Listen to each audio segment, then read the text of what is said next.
Continuando con la programación, corresponde dar inicio al sexto panel titulado Desafíos ambientales de la producción de energía frente al cambio climático y acciones para la descarbonización del sector energético y de la industria en el marco de la transición energética y el ESG. Invitamos a la mesa a su moderadora Inés Vázquez Vargas y a los panelistas que la acompañan. Michelle Vargas, Adriana Espinel Sánchez, Alejandro Manalle y Juan José Arango. Inés Vázquez Vargas es abogada por la Universidad de Lima y tiene una maestría en regulación por the London School of Economics and Political Science. Cuenta con más de 20 años de experiencia profesional en concesiones y regulación de servicios públicos, con énfasis en el sector eléctrico. Tiene una sólida experiencia en derecho corporativo, fusiones y adquisiciones y financiamientos vinculados a empresas del sector energía. Michelle Vargas es abogada de la Universidad de Lima con maestría en regulación de servicios públicos de la Universidad Peruana de Ciencias Aplicadas y estudios de posgrado en energía. Cuenta con más de 20 años de experiencia trabajando en sectores regulados. Actualmente ocupa el cargo de subgerente de regulación energética y financiera en Cálida, la distribuidora de gas natural de Lima y Callao. Adriana Espinel Sánchez es abogada colombiana experta en energía y árbitro nacional e internacional, con más de 24 años de experiencia en el sector energético en América Latina. Ha liderado equipos legales y asesorado a multinacionales como GE, Alstom y Enel en transacciones complejas de energía, infraestructura y servicios públicos. Alejandro Manalle es abogado por la Pontificia Universidad Católica del Perú. Posee un Master of Law en Columbia University, New York. Especialista con más de 20 años de experiencia en desarrollo de proyectos eléctricos. Ha asesorado activamente a compañías internacionales en la adquisición, financiamiento, desarrollo y los aspectos regulatorios de centrales hidroeléctricas, solares y eólicas, líneas de transmisión de alta tensión y concesiones de distribución de electricidad. Finalmente, Juan José Arango. Fue miembro de las juntas directivas de EADE, EPSA, Cedelca y Corelca, como delegado del ministro, secretario general de Transelca. Igualmente fue abogado de la firma Bridger & Urrutia durante más de 4 años en temas de servicios públicos, regulación de energía y gas, competencia, derecho privado y administrativo, litigios, contratación privada y estatal. En la actualidad, desde hace más de 20 años, se desempeña como abogado y consultor independiente con gran énfasis en actividades del sector eléctrico. Concedemos la conducción de este panel a la moderadora Inés Vázquez Vargas. Muchas gracias. Buenos días a todos por acompañarnos en este primer panel del segundo día. El tema que vamos a hablar hoy se titula Desafíos ambientales de la producción de energía frente al cambio climático y acciones para la descarbonización del sector energético y la industria en el marco de la transición y el ESG. En primer lugar, quiero agradecerle a los panelistas que me acompañan. Estoy muy contenta de moderar este panel, no solamente porque tenemos un panel diverso en términos de género, que me genera un gusto personal, sino también porque tenemos a invitados de Colombia que nos van a poder aportar la visión y la experiencia que tienen desde su país. Recordemos que la transición de cada país es diferente, la transición de cada país depende de los recursos que ese país tenga. Entonces, tener a nuestros amigos de Colombia nos genera un gran aporte a esta mesa. Y en segundo lugar, porque los panelistas que me acompañan tienen visiones diferentes desde la cátedra, in-house, asesores externos, y creo que eso hace esta conversación mucho más entretenida.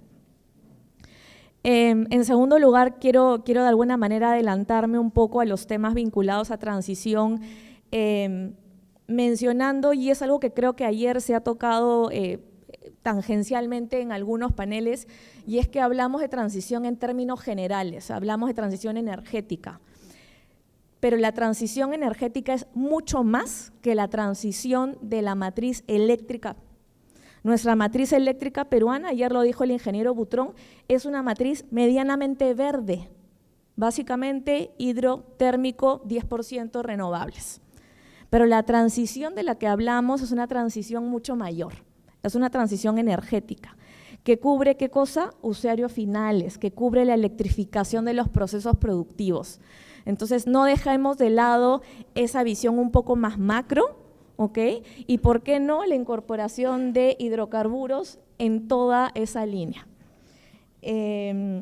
No sin antes, ahora quiero pasar un poco ya al panel en sí. Lo hemos estructurado en 2 rondas.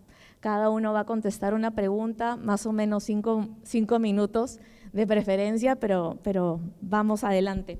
Quizá empezamos contigo, Juan José, si me acompañas. ¿Hay en Colombia una política pública clara sobre transición energética y qué medidas se han adoptado de cara a eso? Bueno, muchas gracias.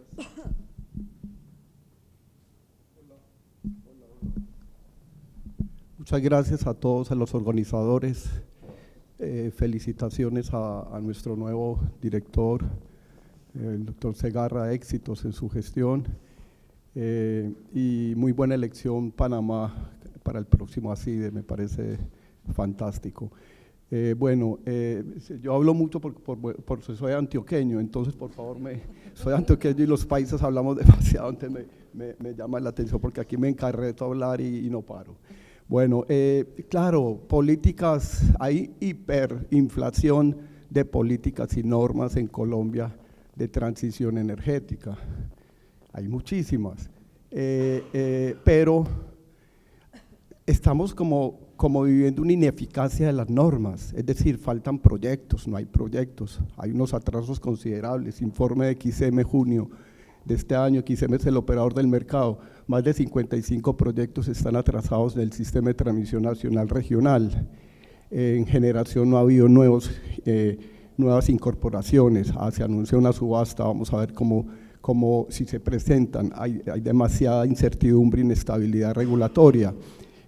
Hay proyectos atrasados, por ejemplo Chivor Norte, que es el que va a suministrar energía a Bogotá, que lleva más de 13 años atrasado en licenciamiento. Guajira, ni qué decir, solares, ya muchas compañías de afuera, externas, se han retirado de los proyectos, ahora Ecopetrol está adquiriendo esos proyectos. El tema de las comunidades, de las consultas previas, licenciamiento, es demasiado complejo. Muy complejo y tiene atrasados estos proyectos. La colectora, que es la línea del Grupo Energía de Bogotá, que unía a Guajira, va a sacar la energía de Guajira al centro, toda esta energía pues renovable, más o menos fueron 232 consultas previas. Sirius, un proyecto de exploración offshore, 109 consultas previas, es la locura. Bueno, el punto es que hay muchas políticas, tenemos desde la ley ProUre, uso eficiente de energía, año 2001, tenemos la ley 1715, que es la primera pues, ley de renovables, a pesar que en la ley de 142, 143 ya había algunos planteamientos en el tema ambiental. Desde la misma Constitución está muy claro los principios y todos los valores, axiomas constitucionales en materia de protección del ambiente sano y protección, preservación y derecho a un ambiente sano. Bueno, tenemos la ley de acción climática, tenemos la ley de vehicular, electrificación vehicular, tenemos decretos de hidrógeno, tenemos la ley 2099 del 2021, que es la ley de transición energética. Ahí desarrolla, pues desde la 1715 hay incentivos en estas fuentes no convencionales de energía renovable. Ha habido subastas de convocatoria, subastas de contratos de largo plazo, donde se concurre tanto la oferta como la demanda, y hay unos contratos que se adhieren los compradores. Muchos de esos contratos no se pudieron ejecutar por todos los problemas que acabo de anotar en La Guajira. Bueno, tenemos diversidad de leyes, estamos hablando de hasta el mismo Plan Nacional de Desarrollo de este gobierno, el gobierno de Gustavo Petro, ley 2294, también hay muchos temas de transición energética. Hay hiperinflación de normas, tenemos mucha regulación de la CRE también, comunidades energéticas, autogeneración colectiva, generación distribuida colectiva. Almacenamiento, hubo una convocatoria de sistema de almacenamiento por baterías, también no funcionó. estamos hace rato la infraestructura de medición inteligente, la medición inteligente que, como lo han dicho en todo a lo largo de este evento, es importantísima. Y bueno, funcionará para los no regulados, como anotaba el doctor Luis Fernández, le faltó decir, esto está funcionando, pero para los no regulados, los comercializadores con los no regulados, pero los regulados, que es la mayoría, no hay todavía implementación, porque está la discusión con los operadores de red, bueno, reconozcan a mí estos costos de implementar este despliegue del AMI, que es la infraestructura de medición inteligente. En fin, hay demasiada normatividad, pero no hay proyectos. No hay actividades, no hay obras, entonces hay ineficacia. Entonces, ¿para qué tantas políticas, para qué tantas normas si no hay proyectos? Ya la demanda y la oferta están cada vez más estrechitas. XM, el operador, nuevamente señala pues toda esta concentración de la energía solar, nueva potencia en firme en periodos de punta para atender las horas pico de la demanda, por sus desviaciones, por su incertidumbre, variabilidad, inflexibilidad, es decir, inestabilidad. Entonces el tema de la operación se complica para garantizar la confiabilidad y seguridad en la operación de los sistemas cuando este despliegue y masificación y toda la concentración de la energía solar que no da potencia en firme, no da respaldo en potencia en firme en los periodos pico, en los eventos climatológicos donde no va a haber sol o viento, en fin, ahí vamos a tener problemas. Entonces no es tan sencillo la operación de los sistemas. Yo llamo la atención, y ya para darle a mis compañeros de panel, que me siento honrado de compartir con todos ustedes, no basta, es decir, el tema es la operación de los sistemas, y uno no dice, que fue culpa de las solares, no, que fue culpa del transportador, no, que fue culpa de las autoridades por no ejercer los controles de instalación de compensadores, condensadores o de protecciones, sistemas de protecciones principales de respaldo, síncronos, se llama compensadores síncronos, que se le exija esto, el tema de la energía reactiva, todo el tema de, como nos hablaba ahora, de servicios complementarios, ¿sí? Generación secundaria de frecuencia, de tensión, en fin, hay una cantidad de factores que lo más importante de esos sistemas y lo más complejo es la operación. La operación, y la operación no es nada sencillo cuando no hay con esta incorporación de energías renovables, no hay una potencia en firme para atender los periodos de punta. Y la directriz que nos señala la Constitución y la ley, ley artículo 296, ley 1955 del 2019, ley del plan de desarrollo del presidente Duque, es que la matriz, el cumplimiento del objetivo es contar con una matriz resiliente, complementaria. Estos recursos renovables deben ser complementarios, pero sin sacrificar los recursos convencionales, porque si tenemos carbón, explotemos el carbón. ¿Sí? Si tenemos gas, pues, pero no vamos a hacer una transición de cero, es decir, sustituir de una vez todos estos recursos porque somos pobres, las necesidades básicas insatisfechas, atender subsidios, programas de asistencia social, no podemos darnos ese lujo. Ok, muchas gracias. Muchas gracias. Adriana, quizá pasando contigo, ¿cómo debería articularse el camino hacia la transición energética y la descarbonización con compromisos ESG que hoy exigen tanto los consumidores, la comunidad internacional, garantizando al mismo tiempo la seguridad, la competitividad y una transición justa? Gracias, buenos días a todos. Especial saludo a CIDE, su presidente saliente, el doctor Íñigo, su presidente entrante, el doctor Diego Alberto, con esta espectacular organización, y a todos los copanelistas que me acompañan hoy.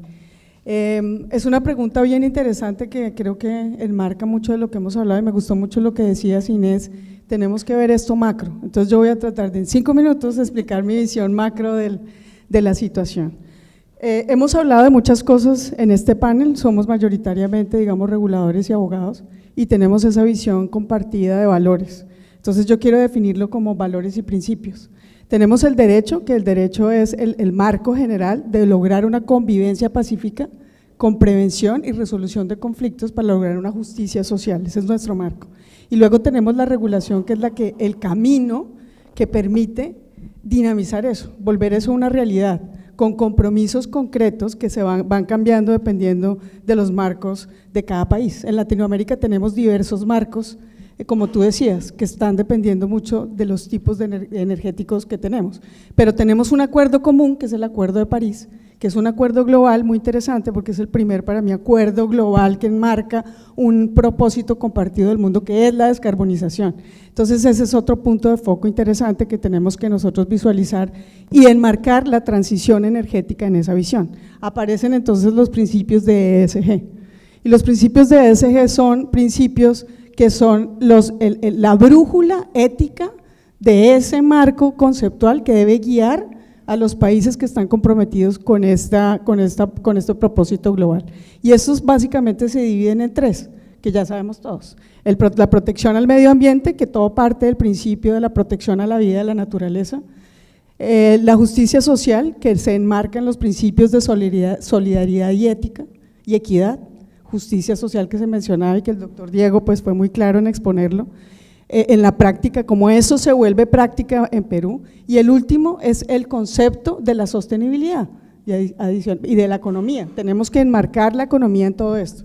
Viene un tercer, entonces con esa brújula tenemos que enmarcar todo este tema de lograr llegar a esos propósitos finales.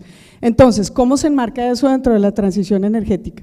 La transición energética es el cambio de visión global del mundo que transita ahora en esta era hacia unas energías más limpias que permitan la descarbonización del planeta.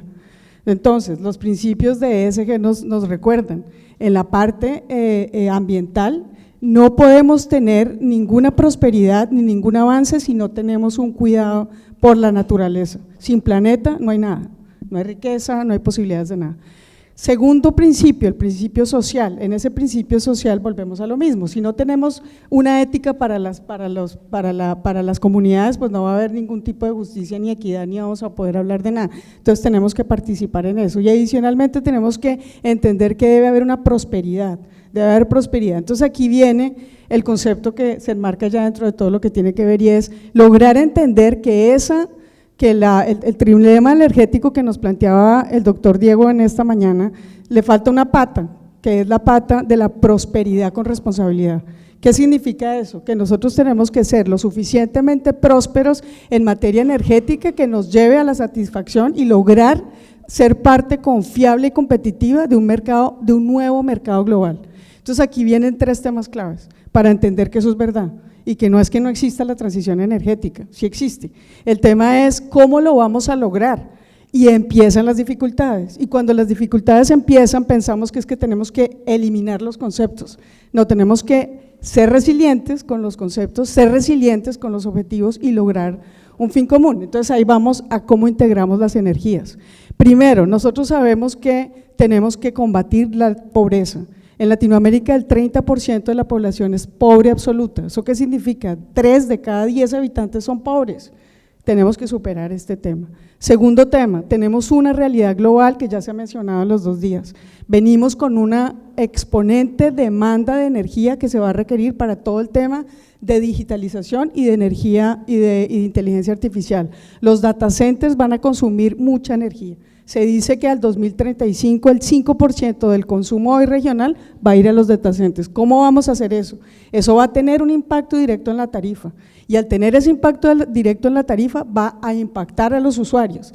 Y nosotros empezamos a ver políticamente cómo nos inventamos políticas de bajar o reducir las tarifas cuando sabemos que estamos enfrentados a eso. Entonces hay que ser creativos para llegar a ese punto. Y por último tenemos el cambio climático. El año 2024 fue un año de alto calentamiento global, con problemas reales, inundaciones, problemas naturales, crisis, muertes, etcétera, que nos muestra que es real. Con base en eso tenemos que ajustar nuestra política. Entonces tomo las palabras de lo que decía Juan José. Nosotros tenemos que integrar entonces en nuestros países pobres los recursos que tenemos energéticos de manera que nos sirvan para apalancar la transición dándole su justa medida. Entonces yo me voy a referir a 4 temas: la energía eléctrica, el gas natural en su orden, la minería y el petróleo. La energía eléctrica, como lo mencionaban hoy, de los mercados eléctricos necesitan ser seguros. Para esa seguridad, ¿qué es lo que podríamos referirnos a todo, ¿no? Pero nos vamos a referir a la seguridad, que es uno de los principios fundamentales del trilema energético. ¿Cómo lograr esa seguridad? Tenemos que tener sistemas confiables y para eso tenemos que hacer una modificación de tecnologías, de ir desde la venta simplemente de la energía a lo que siempre ha hablado el doctor Luis Fernández de los proconsumidores, que son los usuarios como usuarios y además partícipes en ese mercado de energía, utilizando dos mecanismos: el mecanismo de la autogeneración y el mecanismo de la generación distribuida. En ese sentido surge y entra la relevancia del almacenamiento. El almacenamiento es necesario porque sin almacenamiento no hay seguridad ni confiabilidad en el sistema. Y adicionalmente la correlación geográfica, que es muy importante para efectos de los impactos que pueda tener en la red de transmisión, al igual que pues una cantidad de cosas que ya han dicho aquí, pero quiero mencionarlo de esa manera como para irnos rápidamente porque no tengo sino 5 minutos. Luego sí viene la segunda parte, que es el gas natural. El gas natural es fundamental y es el elemento de la transición. Aquí lo han dicho y lo han repetido, el doctor Luis Felipe es absolutamente amante de este tema y lo entiende con perfección, y también el doctor Garrido, y nos hablan de la necesidad del fracking, etcétera. Necesitamos esos recursos porque son los que nos dan a nosotros el apalancamiento, pero como tenemos una brújula de principios y valores, que de ahí por eso yo arranco, necesitamos que eso sea sostenible y que le apunte el propósito, que es descarbonizar. Entonces, en materia de gas natural necesitamos, uno, aumentar el tema de cómo tenemos ese recurso, y nosotros, por ejemplo, en Colombia, que el recurso es escaso y tenemos algunas fuentes, tenemos que lograr explotar esas fuentes, permitir la exportación, permitir adicionalmente que exista una mejora en el sistema de transporte, y finalmente necesitamos apuntarle a dos cosas: el manejo del metano, cómo lo vamos a hacer con reglas claras, y ahí viene la regulación, datos, cifras que puedan ser medibles en cumplimiento de esos principios, y adicionalmente la captura de carbono. La tecnología va avanzando a pasos agigantados, por lo tanto la captura va a ser una realidad y tenemos que apuntarle a eso, un mercado de gas capaz de ser y reaccionar a la descarbonización utilizando la tecnología. Nos vamos a la minería, voy corriendo, ¿cuánto me queda? No sé. En la minería, lo que ha dicho siempre el doctor Milton, sin minería no hay transición energética, necesitamos los minerales estratégicos para todo, los electrolizadores, las plantas eólicas, bueno, las hélices, para todo ya lo sabemos los que estamos acá. Entonces necesitamos organizar una minería capaz de producir los minerales de la transición energética y enfocarnos hacia allá con descarbonización y sobre todo también con organización social, eliminar la minería ilegal en un país como el nuestro, en donde se involucre a las comunidades, y al final hago un resumen de las comunidades. Bueno, esto es la minería. Y por último, el petróleo. El petróleo, nosotros tenemos que aprender a desapegarnos del petróleo, porque el petróleo contamina, pero no podemos desapegarnos ya, porque si nos desapegamos ya no hay transición energética y empezamos a hablar de no hay transición energética y perdemos el propósito. Entonces tenemos que entender que el petróleo a largo plazo voy a transformarlo, voy a utilizar mi principio de descarbonización, voy a utilizar los recursos que tengo en el país con un desprendimiento a largo plazo. ¿Y por qué? Porque lo exige el cambio de la globalización actual. Y con la movilización de energía y demanda que necesitamos, no podemos nosotros darnos el gusto de decir cero tal, hagámoslo. Entramos en una pobreza que va a abrir la brecha. Por último, las comunidades energéticas son fundamentales. En Colombia tenemos una norma que las ha promovido. La dificultad de las comunidades energéticas está en la gobernanza. Pero como lo decían acá, tenemos un problema de universalidad del servicio y tenemos un problema de redes y tenemos un problema que nos está afectando la seguridad. Eso solamente se logra si se logra que los agentes en un nuevo contrato social, en donde está el Estado como garante y además como facilitador, permite que existan otros agentes que son los usuarios como participantes no solamente del consumo sino de la producción, y a través de eso puedan participar como además dueños de la tierra y en su progreso. Y en ese sentido todo lo que tiene que ver con subsidios tiene que irse desmontando, porque es perverso y no ha funcionado. Y se pueden sentar, yo llevo un año tratando de entender cómo disminuir las tarifas, yo soy abogada y he llegado a la conclusión de que está todo mal. O sea, es que no es voy a sacar una resolución, no, hay que cambiar el sistema y una forma es integrando al usuario y a las comunidades energéticas en este modelo de cambio absoluto en la forma de hacer las cosas.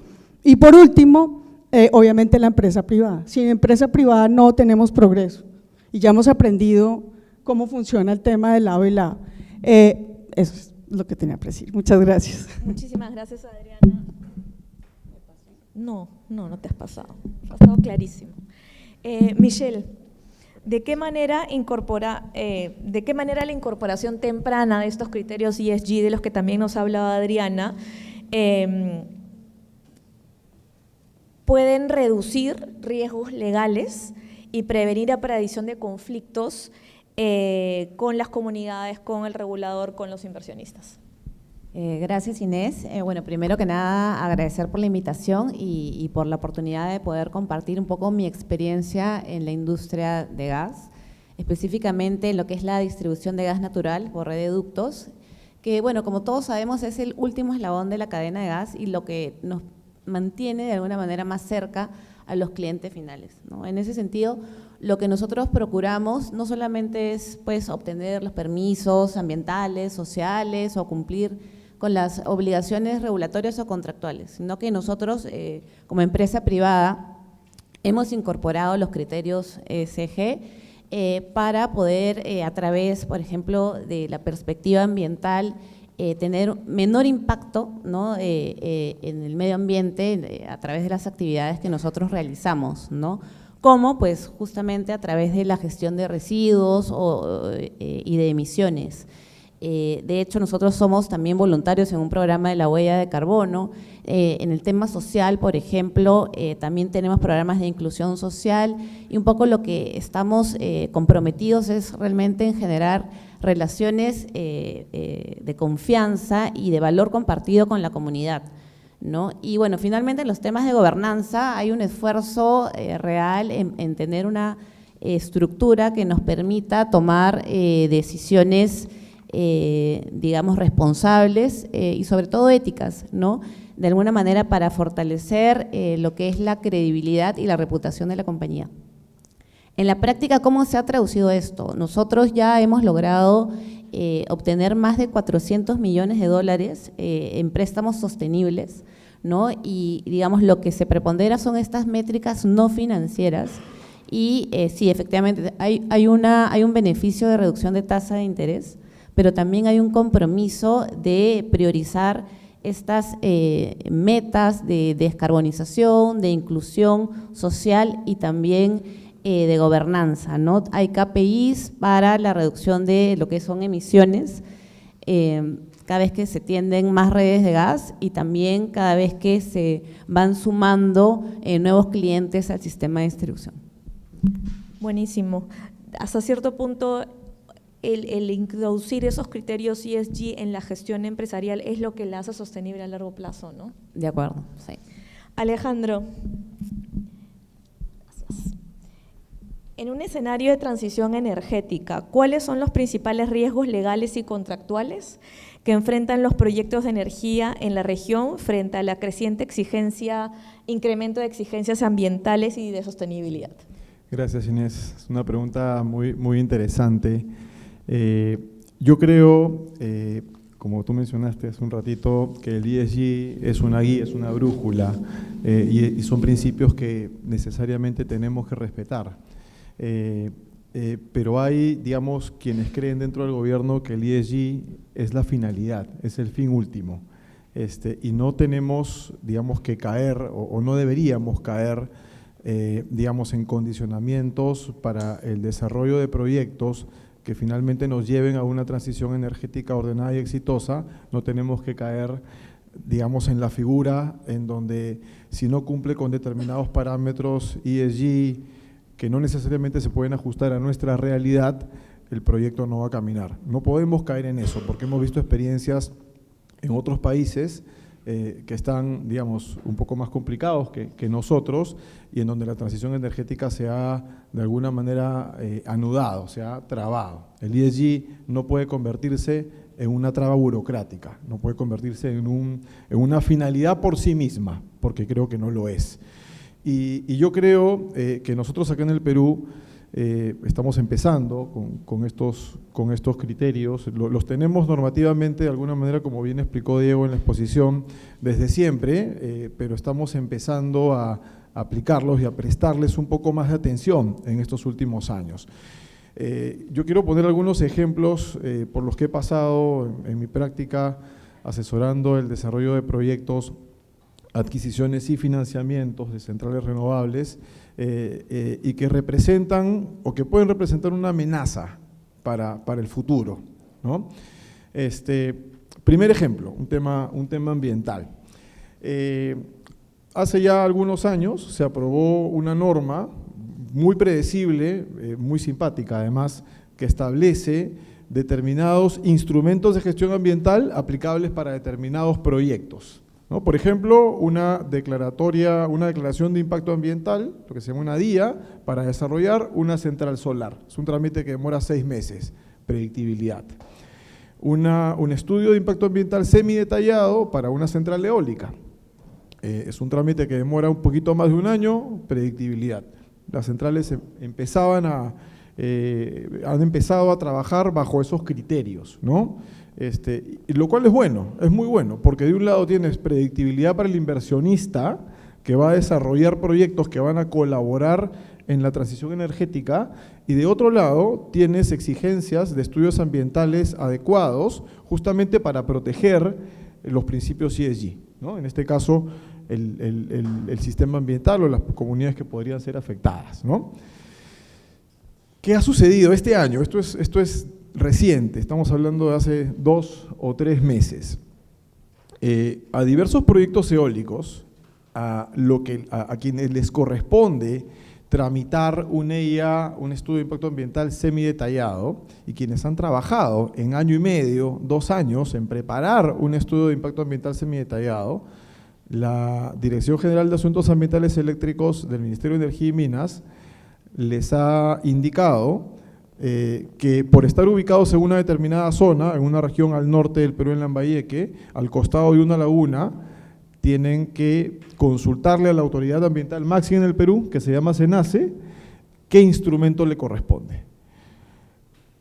Cuando hemos estado en diversas reuniones con la gente del ministerio, para nosotros era tan simple como poner el papel, la norma sobre la mesa y decirle: a mí me corresponde un EIA semidetallado, y con algunos clientes incluso habíamos tomado 2 años en preparar ese EIA semidetallado, y lo que la autoridad nos dijo fue: mira, la norma, pese a que no lo dice, pero la norma estuvo pensada en que esta clasificación anticipada era para determinados tipos de proyectos. Por ejemplo, una declaración de impacto ambiental solar para proyectos de 20 megas. Se están haciendo ahora proyectos solares de 200, 300 megas.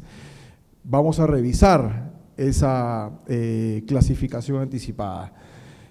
Para las centrales eólicas, claro, trabajamos la norma, nos decían hace algunos años, pensando en que las centrales eólicas solamente se iban a desarrollar en el desierto. Y por eso es que clasificamos anticipadamente o exigimos anticipadamente el estudio de impacto ambiental semidetallado. Pero todas estas centrales que están en el norte se van a desarrollar al costado de una laguna. Y por lo tanto, eventualmente vas a necesitar de un instrumento de gestión ambiental de mayor jerarquía, y esos 2 años que has trabajado, bueno, los tiras a la basura, y eventualmente si se te exige un instrumento de mayor jerarquía lo tendrás que hacer, ¿no? Pero claro, el tema es que si es que el funcionario quiere discrecionalmente exigir la aplicación de instrumentos más exigentes, más, digamos, de mayor escrutinio, lo primero que tiene que pasar es que eso tiene que aprobarse en una norma, ¿no? Porque finalmente el ESG es importante, pero la predictibilidad legal también lo es. Y no es que vayamos a hacer, digamos, un proyecto sobre nada, vamos a hacer un proyecto sobre un estudio de impacto ambiental que se ha trabajado y que eventualmente puede ser aprobado, ¿no? Es peligroso, Y eventualmente, claro, si es que las autoridades quisieran o tuvieran, digamos, esta necesidad, esta idea de que es necesario contar con un instrumento ambiental más exigente, bueno, que se evalúe y que se ponga sobre una norma. La predictibilidad también es importante. Un segundo ejemplo que está asociado más que a temas de falta de predictibilidad, está asociado a temas burocráticos, ¿no? Que es la consulta previa, ¿no? Todos coincidimos que la consulta previa, digamos, es una exigencia necesaria para el normal desenvolvimiento de los proyectos, respetando a las comunidades involucradas, pero lo que tenemos y lo que hemos visto en los últimos años, en muchos casos de desarrollos de proyectos renovables, es que las centrales renovables buscan instalarse primero sobre terrenos del Estado, porque hay una más fácil negociación, eventualmente porque están desocupados y porque son gratuitos, que es una gran ventaja que tiene nuestra ley, y segundo, sobre terrenos comunales. Acá eso es un poquito más, digamos, difícil, hay un poquito más de resistencia, sobre todo por el desorden legal que tienen las comunidades y eventualmente no pueden suscribir contratos que sean válidos por falta de autoridades reconocidas o registradas, pero algunas de esas comunidades pueden calificar como pueblos originarios, ¿no? Lo que hemos visto con diversos desarrolladores es que al momento en el que se acercan a las comunidades buscan firmar un contrato y cuando es posible se firma un contrato con las comunidades. El contrato es aprobado en una asamblea, es un contrato sofisticado, no es un contratucho, digamos, es un contrato muy sofisticado, y luego de eso empieza, digamos, el andamiaje burocrático, la permisología para poder desarrollar la central. Entonces, cuando llegamos a pedir la concesión definitiva de generación, lo que hace el Ministerio, lo que hace la Dirección General de Electricidad es derivar el expediente a una oficina de gestión social, para que la oficina de gestión social determine si procede o no procede hacer la consulta previa. Y es bien interesante. Primero, esa oficina de gestión social se encarga de la evaluación de consulta previa de todos los sectores que están involucrados en energía y minas, ¿no? Hidrocarburos, electricidad, minería. Y son solamente 2 evaluadores. Hay 2 evaluadores para todos los proyectos que tienen que ver con hidrocarburos, electricidad y minería y hacer la evaluación de la consulta previa. Primer punto. Segundo punto. Les llega a esos evaluadores que lamentablemente están, digamos, atiborrados de trabajo, les llega el documento y los evaluadores primero pueden ver que efectivamente hay un pueblo originario, en algunos casos lo ha habido, entonces el segundo paso que tienen que hacer es evaluar si procede o no procede la consulta previa por afectación o no afectación de ese pueblo originario. Pero lo que tienen a la mano es justamente un contrato, es un contrato de esta comunidad que por asamblea ha aprobado el desarrollo del proyecto. No digo que el contrato exonere el análisis que tenga que hacerse, pero el contrato puede facilitar el análisis que puede hacerse. Y nos hemos topado varias veces con que esta oficina de gestión social del Ministerio se toma entre 10 meses y 16 meses en determinar que no cabe la consulta previa. Eso significa que la transición energética, por decirlo de alguna manera, digamos, o los proyectos que van a colaborar en la transición energética van a tener un retraso entre 8, 10 o 16 meses para poder ser desarrollados, para poder ser implementados, ¿no? Entonces, un problema que yo veo dentro de las autoridades que buscan aplicar estos criterios ESG es que eventualmente, digamos, pueden verlas como una finalidad o de alguna manera tienen el temor de abordarlas de manera predecible, rápida y eficiente para llegar a un resultado que podría darse si toman un shortcut o si eventualmente tienen una norma que pueda viabilizar lo que están exigiendo, dándole finalmente predictibilidad a los desarrolladores, ¿no? Ya un tercer caso que es de locura, es el caso de una línea de transmisión que se construye para alimentar a una mina, a una unidad minera que consume un gran volumen de energía, y la línea de transmisión no puede conectarse porque el ministerio le exige una concesión, cuando en realidad, por marco legal, a esa línea de transmisión no le correspondería una concesión porque no afecta a bienes del Estado y porque no necesita de servidumbres. Lo que dice el marco legal es que requieres concesión siempre que afecte a bienes del Estado o que necesite servidumbres. En este caso específico, no se cumplían ninguno de los dos criterios y el ministerio lo que señaló fue que la línea de transmisión, y puede sonar gracioso, la línea de transmisión atravesaba un río. Atravesaba un río, o sea, el conductor estaba sobre un río. Y señalaba, bueno, que con eso se podía afectar el río, que con eso eventualmente se ocupaba bien el Estado, ¿no? Es un caso que está todavía ongoing, digamos, pero lo más gracioso es que esta mina actualmente está utilizando grupos electrógenos a diésel para alimentarse, ¿no? Y no puede conectarse y no puede tomar PPA de un generador al que le ha contratado energía renovable con IREX, ¿no? Entonces, digamos que por proteger el aire de un río, ¿no? Se está, digamos, permitiendo de alguna manera que se produzcan emisiones que podrían ser evitadas, ¿no?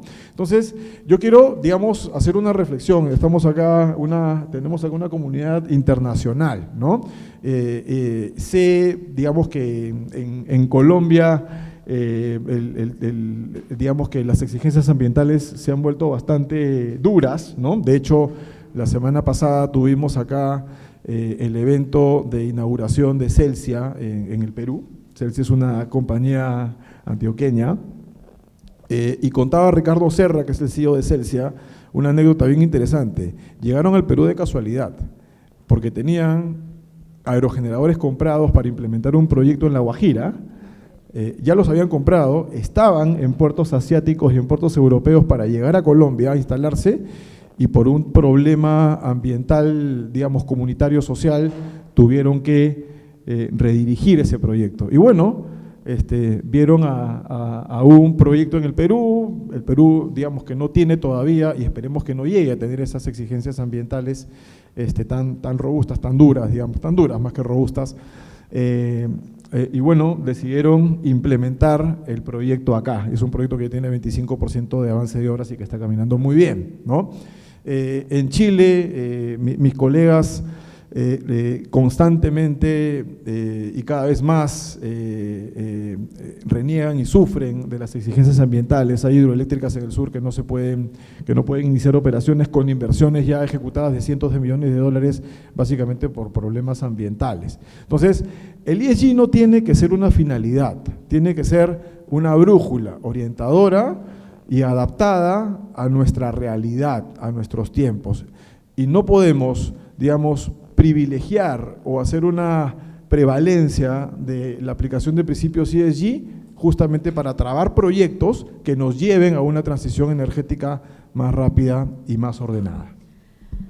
Interesante reflexión, Alejandro, y de alguna manera vemos que la complejidad de la ejecución de este tipo de proyectos no es solamente Perú, no es solamente Colombia, sino que de alguna manera y lamentablemente es como que un mal endémico, ¿no? Cuando en realidad no es que a los proyectos de energía renovable se les deba dar un trato preferencial en términos de flexibilizar permisos. No, creo que eso no es lo que piden los desarrolladores. Lo que piden los desarrolladores son reglas claras, plazos, ¿no? Para que ellos efectivamente puedan cumplir como lo que dice on time, on budget, ¿no? Ese es el ideal de cualquier ejecutor de proyecto. Pero súper interesante tu reflexión.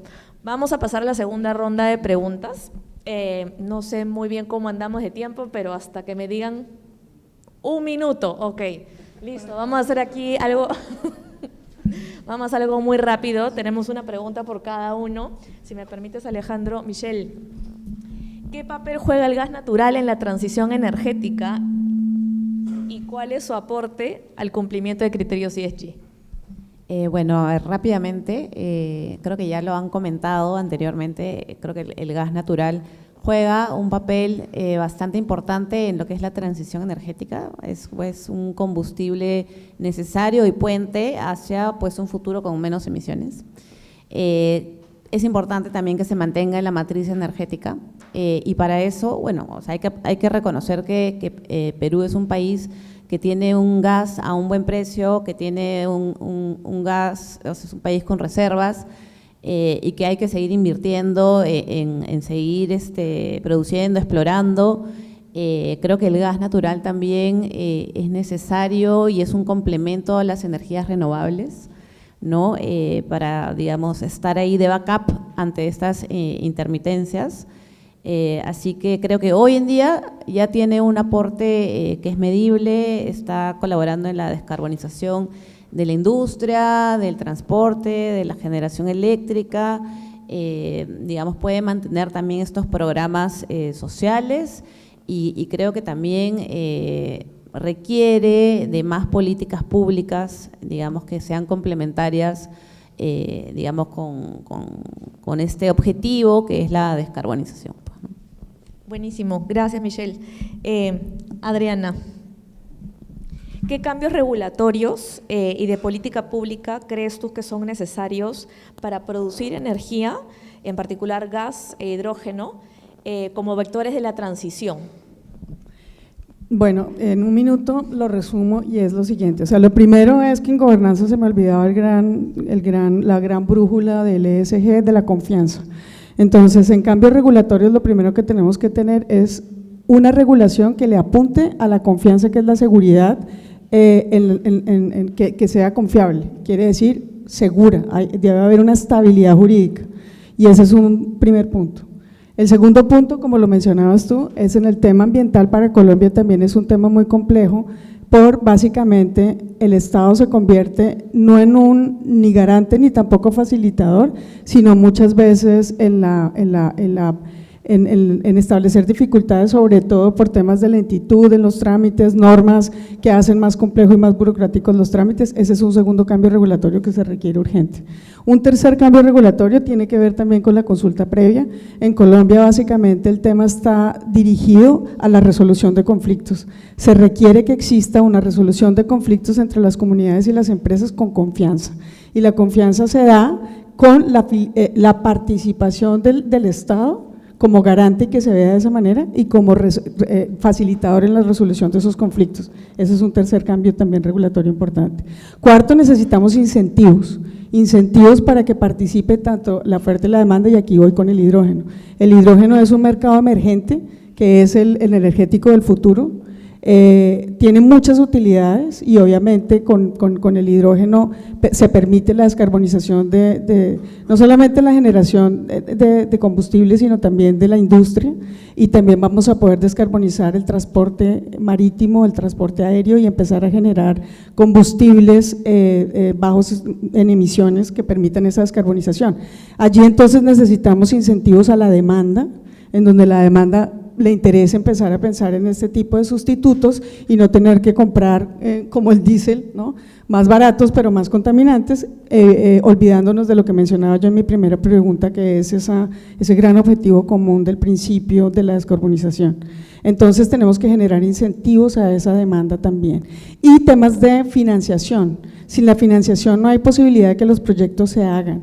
Entonces necesitamos que para la financiación nosotros evitarlos, tener esos riesgos que en este momento, por ejemplo, Colombia representa unos altos riesgos para la inversión, con unas calificaciones muy complejas, en donde por culpa de falta de seguridad, por falta de seguridad jurídica y además seguridad también, digamos, física de las personas, y las dificultades que existen en el territorio, el índice de riesgo empieza a aumentar y por lo tanto el capital extranjero empieza a volverse evasivo. Ya prefieren invertir en otros países como Perú, Panamá, Brasil y no Colombia. Entonces empieza uno a pensar que se necesita robustecer regulatoriamente esa posibilidad de participar y, por ejemplo, en el mercado del hidrógeno, generar esa cultura, digamos, un sistema muy parecido al chileno, en donde se establezca todo el tema de financiación. Y por último, en el tema también del hidrógeno, se requiere la flexibilización regulatoria. Entonces, en Latinoamérica en general necesitamos de los sandbox regulatorios con urgencia. ¿Por qué? Porque como somos un mercado emergente, necesitamos flexibilizar esa regulación para empezar a identificar cuáles son realmente los problemas y que no se vuelvan barreras de entrada, sino que se permita identificar realmente el problema de forma tal que se beneficie a la industria. Gracias. Clarísimo, Adriana, muchas gracias. Alejandro, ¿cómo crees que debería resolverse este dilema cuando el Estado busca impulsar políticas de transición energética y objetivos ESG que puedan alterar reglas contractuales en este mercado? Eso es bien importante, porque tenemos ahora mismo una discusión en el Perú relacionada a esta pregunta. La ley 32249, que explicó Diego hace un rato, lo que establece es la obligación de las distribuidoras eléctricas de convocar a licitaciones para completar los suministros que tienen a partir de la vigencia de la ley. Es obligatoria ahora la convocatoria a licitaciones. Antes no lo era. Antes las distribuidoras podían escoger entre contratar bilateralmente o convocar licitaciones, ¿no? Ahora lo que ha hecho la norma, como les decía, es se contrata todo mediante licitaciones y bueno, para apagar incendios, para tener, digamos, energía de emergencia, podrías contratar residualmente con, digamos, contratos bilaterales, libremente negociados, digamos, ¿no? Las licitaciones van a ser supervisadas por el regulador. Hasta ahí todo bien, digamos que hasta ahí todo bien, porque finalmente las licitaciones promueven la competencia, buscan que las distribuidoras tengan, digamos, el mejor precio posible de energía, y me parece, digamos, que es saludable, aunque a algunas distribuidoras, clientes mías, no les guste, pero es saludable. Lo que no está bien es lo que se quiere hacer en el reglamento, que afortunadamente no se ha aprobado aún, y espero que no se apruebe con, digamos, las exigencias que tiene el proyecto de reglamento. Ese proyecto de reglamento básicamente lo que dice es, Ocinermin, que es el regulador, va a decidir cuándo, cuánto, cómo contratan las distribuidoras, ¿no? Obliga a las distribuidoras a presentar planes vinculantes de contratación por periodos de 10 años, o sea, más o menos las distribuidoras lo que tienen que planificar es qué es lo que van a contratar de acá al año 2036, ¿no? Cuánto van a contratar de acá al año 2036, y si al regulador no le gusta, entonces el regulador puede modificar ese plan de contratación y hacerlo vinculante para las distribuidoras. El objetivo, un poco lo que dicen algunos, es que el objetivo de esto es facilitar el desarrollo de centrales renovables, ¿no? Una cosa muy saludable que hizo la ley fue quitarle la, digamos, obligación de las generadoras de tener potencia firme para celebrar PPAs. Ahora eso solamente se va a requerir para horas punta, eventualmente, pero entonces las generadoras pueden celebrar PPAs solamente para vender energía, ¿no? ¿Y quiénes están en esa posición? Bueno, están en esa posición las renovables. Los saludamos, nos parece excelente. El problema es que, como dicen las distribuidoras, y yo creo que no les falta razón, las renovables van a construirse y van a operar un poco a mis expensas, ¿no? Porque finalmente yo voy a ser quien las contrate. Y está bien, limítenme esa libertad contractual de no tener contratos bilaterales, pero lo que no puede pasar es que a las distribuidoras se les enmarroque y el regulador decida cómo, cuándo y cuánto contratar, ¿no? Nuevamente, el ESG no es un fin en sí mismo, ¿no? El ESG es un instrumento, es una guía, es una brújula para poder, digamos, hacer que la transición energética sea ordenada, pacífica y respetuosa del resto de derechos. Uno de esos derechos es justamente la libertad contractual, ¿no? Que de alguna manera las distribuidoras se las está limitando. Yo complemento dos cosas importantes, y uno es, por ejemplo, en Colombia la importancia de mejorar la regulación que promueva el almacenamiento, que es clave para todo este tema de seguridad energética y pues que creo que le apunta a los países en Latinoamérica. Y el segundo punto importantísimo de lo que se mencionaba también es esa posibilidad de generar regulatoriamente el ingreso de las comunidades energéticas de una forma proactiva, donde se les incentive primero que se les promueva desde el punto de vista de la gobernanza, pero adicionalmente, ¿cómo? Exactamente, entonces ahí viene todo el tema de la facilitación en cuanto a la estructura de gobernanza, que sean capaces de manejarlo, y para eso necesitan capacitación, y la regulación tiene que permitir y flexibilizar eso. Las dos cosas. Claro que sí, claro que sí. Mira, existe en Colombia regulación de almacenamiento, hubo una subasta, una convocatoria que se hizo, falta desarrollo por supuesto, pero ya existe sistema de almacenamiento por baterías, existe suficiente regulación de comunidades energéticas. Lo que pasa es que no se ha implementado, no hay proyectos, hay pilotos, pero tiene amplias dificultades, no solamente de gobernanza, sino otras dificultades profundas, si se va a tomar como autogeneración de pequeña escala, si se va a entregar los excedentes, cómo va a ser entonces, en fin, hay muchísimo telas por cortar. Bueno, entonces, ahora sí. Sí, ya de alguna manera también para concluir Sí. contigo, José, entendemos que en Colombia ya hay interesante jurisprudencia que considera criterios de cambio climático. ¿Nos puedes dar un par de ejemplos de qué viene resolviendo la judicatura colombiana? Sí, la Corte Constitucional, pero dos punticos rápidos, hojas de ruta de transición energética. Cada ministro trae su hoja de ruta de transición energética, gobierno pasado, hoja de ruta de hidrógeno. Y hay tiempos y todo, no se cumplen, ineficacia. Este gobierno ya tiene, cada ministro, hojas de ruta de transición energética, ya las estuve examinando. ¿Dónde está el monitoreo, el cumplimiento de hojas de ruta? Existe hiperinflación de políticas de normas. Jurisprudencia, la ineficacia de las órdenes de la Corte Constitucional. La Corte en sus sentencias de cambio climático, ya me referiré rápidamente a unas pocas, le da órdenes al Congreso, le da órdenes a las autoridades públicas, le da órdenes a las corporaciones regionales, cuando declara sujeto de derechos al río Amazonas por la deforestación, tutela presentada por unos niños, cuando declara como sujeto de derechos especial al río Atrato, ¿sí? Da órdenes concretas, da plazos, 3 meses, 6 meses, 2018, 2017, no hay cómo controlar esto. No hay cómo controlar, no pasa nada, entonces hay ineficacia de las normas, un tema profundo. Una sentencia reciente, cambio climático, artículo 57, ley 99, tú haces un estudio de impacto ambiental para obtener la licencia ambiental, la Corte ordena, estos estudios de impacto ambiental tienen que tener en cuenta esa evaluación de ese impacto por el cambio climático, que es de orden global. Entonces, esa variabilidad climática de orden global, las Cortes tienen que estar incluidos en esos estudios de impacto ambiental, y por eso declara exequible de manera condicionada ese artículo. Le da orden al Congreso de la República para que regule ese tema, le da orden al Ministerio del Ambiente para que elabore esos términos de referencia genéricos, estableciendo cada uno de estos impactos ambientales por el cambio climático internacional. Listo, que afecta pues todo el planeta. Otra sentencia, obliga a los comercializadores a comprar energía del 8 al 10% proveniente de energías de fuentes no convencionales renovables, ¿sí? Entonces esto fue para los demás generadores comerciales, como hacía libre iniciativa privada, actividad de empresa, libre contratación. ¿Usted por qué me está obligando? Esto es una barrera al mercado mayorista de energía.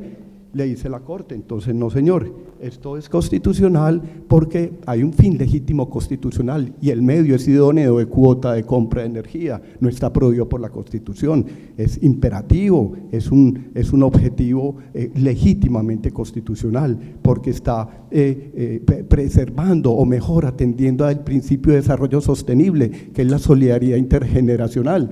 Se satisfacen las necesidades presentes sin sacrificar entonces los derechos de las generaciones futuras. Ese balance, ese equilibrio, es una sentencia muy interesante porque ahí la Corte Constitucional desarrolla el test de proporcionalidad e intensidad. Acuérdese que el test es estricto, intermedio y débil. Aquí, como es que el Estado puede intervenir en la economía o las normas pueden intervenir, restringir la competencia porque hay unos fines constitucionalmente legítimos, entonces desarrolla el test débil y su conclusión es que se cumplen los 3 subprincipios, que es la necesidad, la idoneidad, es una medida idónea, necesaria para restringir, y la proporcionalidad estrictamente, que la Corte acudió mucho al principio de proporcionalidad y razonabilidad, que viene del profesor alemán Alexi, donde ha desarrollado todo el tema de la ponderación, ese balance práctico que se debe tener cuando se encuentran en colisión, en tensión, el interés general con un derecho a autonomía territorial indígena, consultas, pero mejor dicho, estaré aquí 2 horas hablándoles del tema,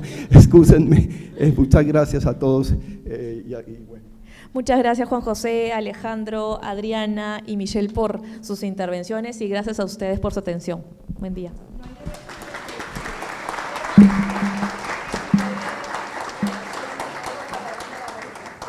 Agradecemos a la moderadora y a los panelistas del sexto panel por sus enriquecedoras intervenciones.